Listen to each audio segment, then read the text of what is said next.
During the early period of the pandemic, the schools are not ready for the paradigm shift from the normal setup to the new normal.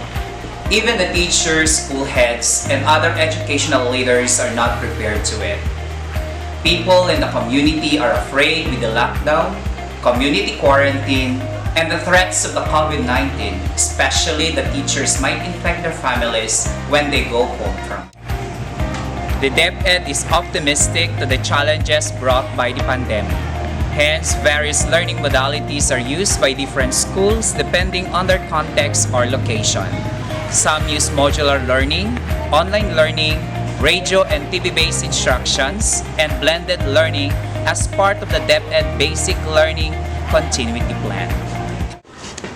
Moreover, you can really see the sacrifices of teachers in delivering the modules door-to-door to the houses of the learners.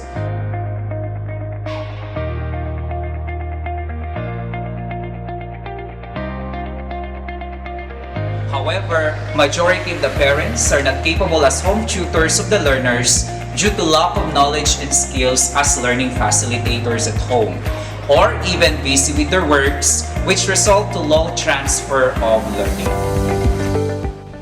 As part of the school's learning continuity plan, parents and guardians were tapped as learning support assistants or the LSAs during the implementation of modular distance learning.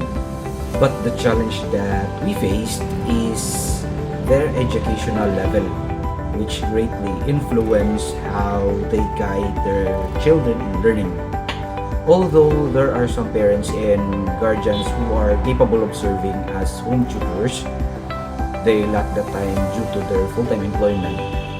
Despite the fact or the efforts of the schools in conducting a series of meetings to provide LSAs with orientation on how to facilitate learning, they cannot learn everything, especially those who have not completed their elementary grades.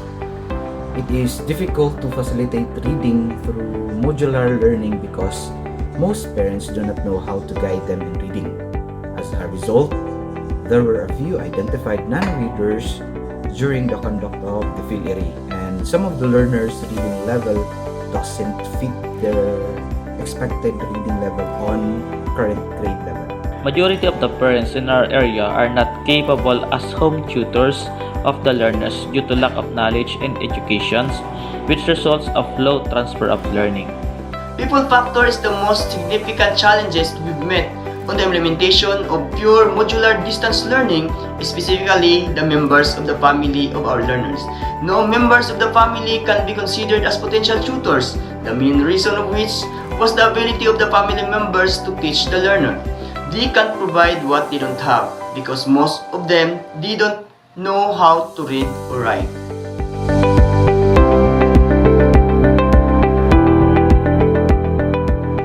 In terms of technological factor, majority of the parents and learners in public schools are not technologically inclined for distance online learning.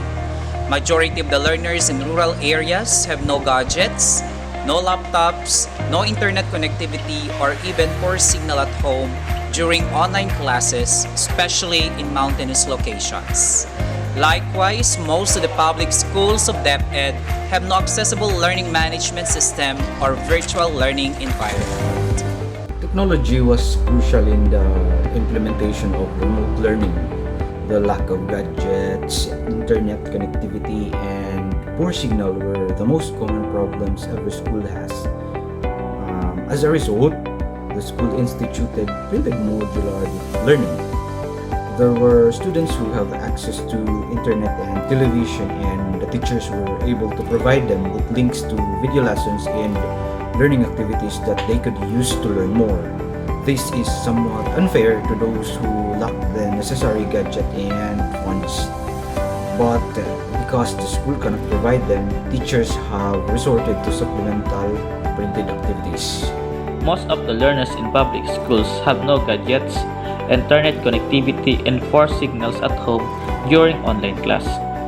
Internet connection and learning gadgets plays a big role in the time of remote learning to supplement the modules of the students, but the school and the community can provide it.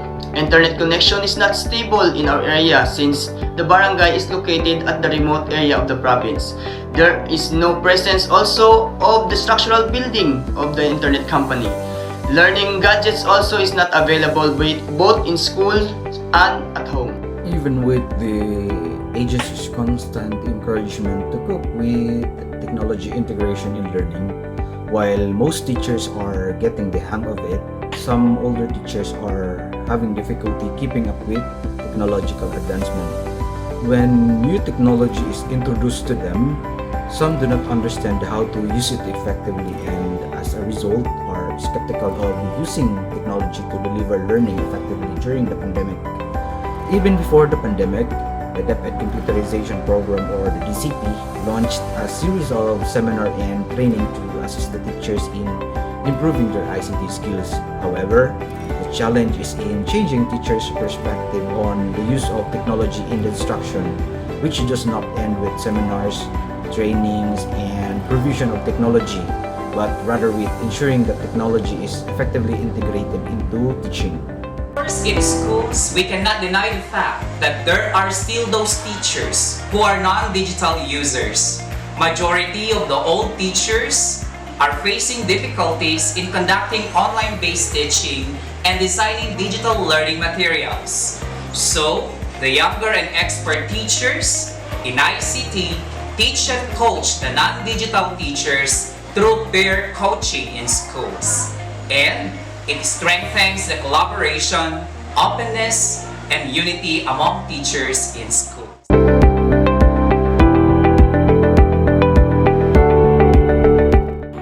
The third factors that affect the learning of the learners is that support factors, in which learners have lack of financial support, especially the disadvantaged families who belong to the poverty line. The support factor is the most challenging factor during pandemic, especially in developing countries like the Philippines. In public schools, the disadvantaged families and learners who belong to the poverty line need much financial support for distance learning and in-person classes because of the high prices of commodities brought by the pandemic and other crises of the world. The pandemic primarily impacted low-income families or disadvantaged families. Even with the school's effort to seek financial support from various stakeholders for the underprivileged, it is unable to meet their needs that go beyond the school's responsibilities. The most significant challenges we consider in terms of support factors during the COVID-19 pandemic was the provision of psychological support aid to learners, parents, and teachers. Since the school doesn't have a licensed guidance counselor, we cannot provide appropriate psychological support to our clientele. While lack or even no guidance counselors and nurses based in school every day to provide nursing care, psychosocial, and psychological support to school personnel and learners. Interestingly, the teachers are trained to provide first aid and psychosocial support to learners through the webinars conducted by DepEd. Luckily, the local government units, barangay officials, parent leaders, barangay folks, alumni, and other benevolent stakeholders of the school are supportive in the distribution and retrieval of modules during lockdowns and provide donations for the improvement of the school. Also, they support the implementation of face-to-face classes and the conduct of Brigada Eskwela in order to prepare and set the school conducive for learning. Truly, there is a synergy of good rapport between the school and the community during the pandemic. Hence, in gradual manner, the challenges of the school are being solved by school leaders with strong partnerships and linkages to stakeholders.